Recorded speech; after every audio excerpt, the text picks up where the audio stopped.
up? It's Cass Kim. I'm here to talk to you today about foreshadowing. So I said I was going to try to deep dive a little bit into plotting and some of the plot devices that you might utilize in your stories. And today the Twitter poll voted for foreshadowing.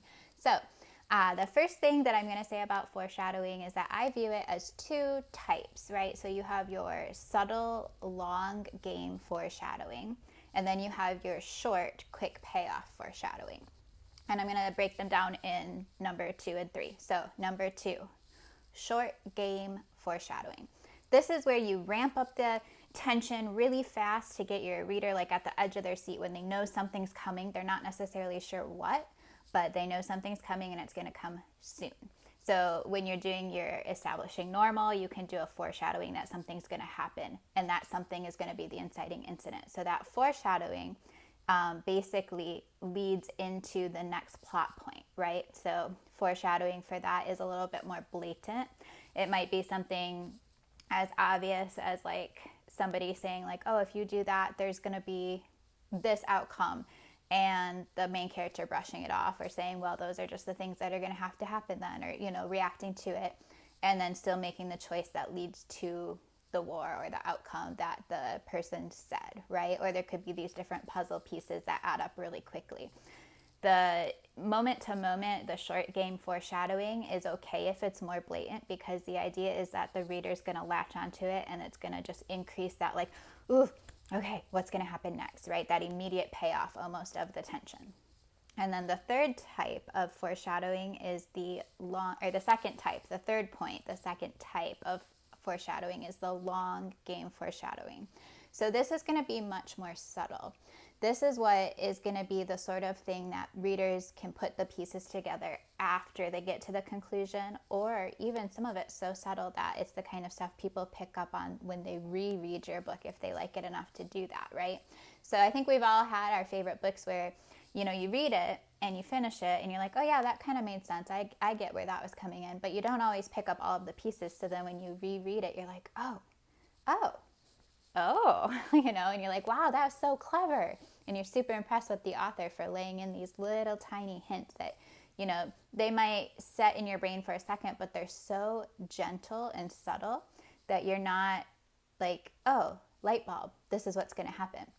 So if you're doing foreshadowing for that long payoff, you don't want it to be so obvious that your reader can guess what your payoff is going to be.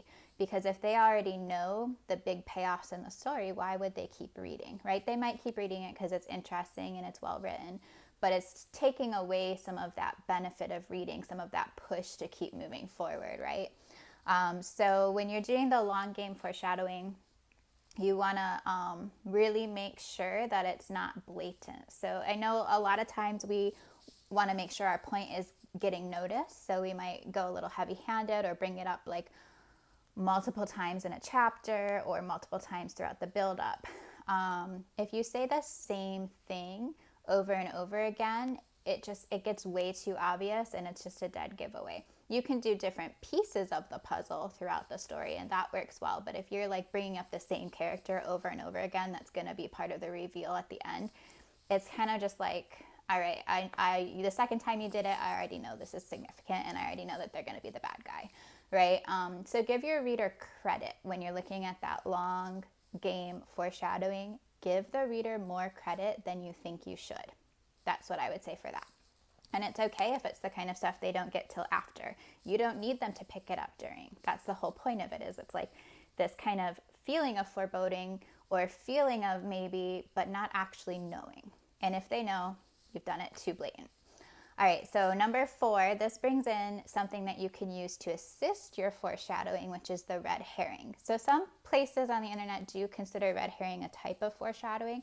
I don't consider it a type of foreshadowing. So for me, I think of foreshadowing like a magician's sleight of hand, right? If you can, like the long game foreshadowing, if you can see what they're doing, the trick is up. It's not interesting. It's not exciting, right?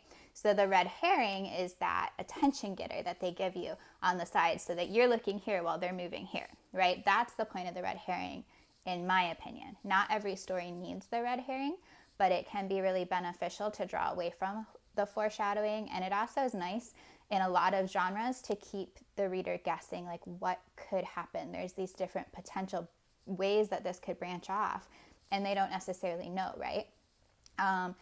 But I will say this red herring, it still has to have a point, right? Like you can't just say it and then be like, this will confuse them. The end. Like you have to have it still have a point. So I believe it's Anton Chekhov that said, like, if you put a gun in your story, that gun needs to get fired at some point, right? And I don't necessarily think it needs to get fired, but it does need to play into the storyline, whether it's an argument between the characters about it being in the house or firing it or, you know, something like that. But with the red herring, so like if you want the audience to suspect the nice old lady that lives on the corner of the street of doing something, you can have her acting like kind of suspicious throughout, but not super over blatant suspicious, but more blatant probably than your long game foreshadowing.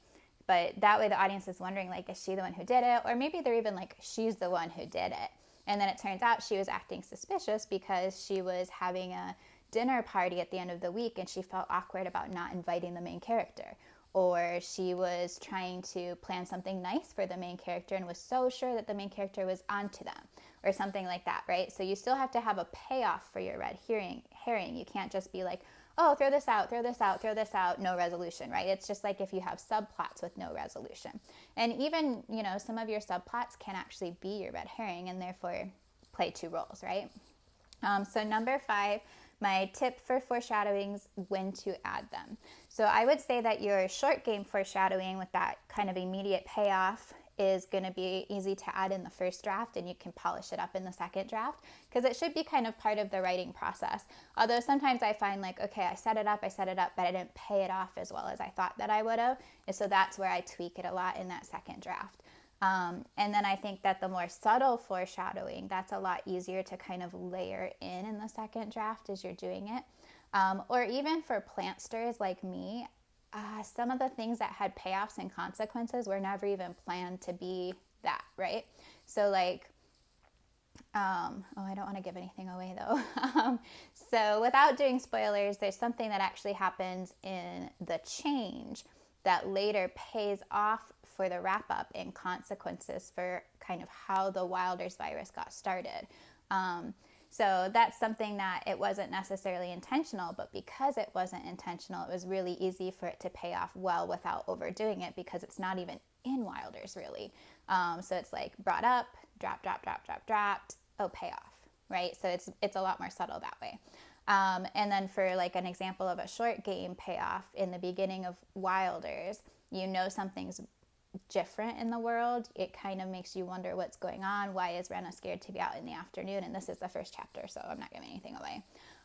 You don't know why she has this like copper screen on her house and why she's running into the house and she's afraid that there's something in the woods. You don't know. I don't tell you straight out right away. So you don't know what's going on. You just know that there's something scary. And so that's like an example of that, that subtle short game that leads up to the inciting incident, because the inciting incident has a lot to do with what that scary thing is. So one thing that I would do in the drafting process, when you're having friends read it, whether it's your alpha reader, your beta reader, as a professional beta reader, something that I do is I always let people know, hey, this made me think of this. If they drop something in there and I think it's, going to have an impact on the plot, especially if I think it's like a pretty obvious foreshadowing, I'll be like, hey, this made me think this. If this is the outcome, consider revising, because if I think I know the end, or I do know the end because it's been dropped so many times so blatantly, it just takes away from the story building and the tension building in your story. And if you're trying to build tension in your story and every time you build it, and then you give it away, you're like step, 3 steps back. Step, 3 steps back every time you bring up that foreshadowing in an overly obvious way. So I always would say, ask your beta readers, hey, let me know, flag what you think is foreshadowing, or flag what you think is a hint as to what's happening, or flag what you think is too obvious. And just ask them to do that for you. So then as they're reading, they can just put a little comment or a highlight and be like, I think this. Oh, this makes me think this. Right? And that will also give you an idea of if your red herrings are effective, if you're too blatant, maybe if it's not there. And then at the end, you can ask them like, hey, did you see the foreshadowing in the story during the story, or did you see it looking back, or do you not see it in the story anywhere? And that will be the best way, I think, if you have, 2 or 3 different people doing that kind of feedback for you. That will be the best way to find out if your foreshadowing is effective. And then when they're doing that, if they're like picking out, just if everybody picks out the same 1 or 2 hints that are really obvious, then you know where to change them. Or if everybody says, I didn't see that coming at all, it came out of left field and it doesn't really work because it just seemed like, the gods came in and fixed everything. And I would try to say the Latin phrase for that, but let's not embarrass me today, okay? But it's that like the machine, the gods coming in and fixing everything at the end just magically, which was super common in, Greek tragedies. But you don't want that usually in modern day stories. So if they feel like you just kind of pulled stuff out of thin air to wrap up your story, that's not good either. So that's my thoughts on foreshadowing. A couple tips for you. So there's 2 different types to use in your story, short-term and long-term. So the short game or short-term foreshadowing is allowed to be a lot more blatant, and it should lead up to build that tension to your next plot point. Number 3, the long game foreshadowing should be much more subtle. It could even be the sort of thing that they didn't pick up on until the second reading. Number 4, you can utilize red herrings, like that magician doing the sleight of hand with the foreshadowing and getting the attention over here while doing it, right? But make sure you pay off your red herrings. Don't just toss them in there willy-nilly.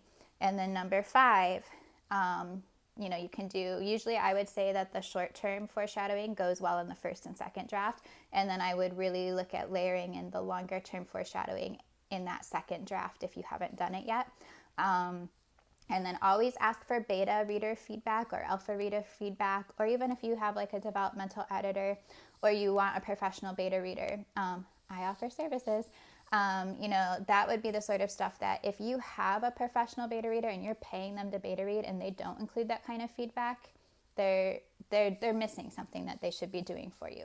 And if you're having friends beta read or people who are not professional beta readers, write up a question sheet and tell them specifics of what you want them to look for.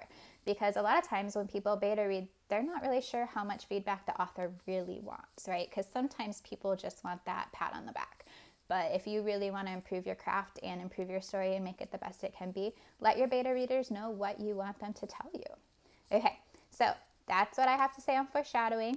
We are down to 3 days until the launch of Autumn Nights, and I'm feeling kind of nervous in the tummy, but also really excited. It's pre-sales, and I can't wait for 2 more weeks until we have the actual book in people's hands. All right, I hope you guys have a great day, and I'll try to do 1 more video this week.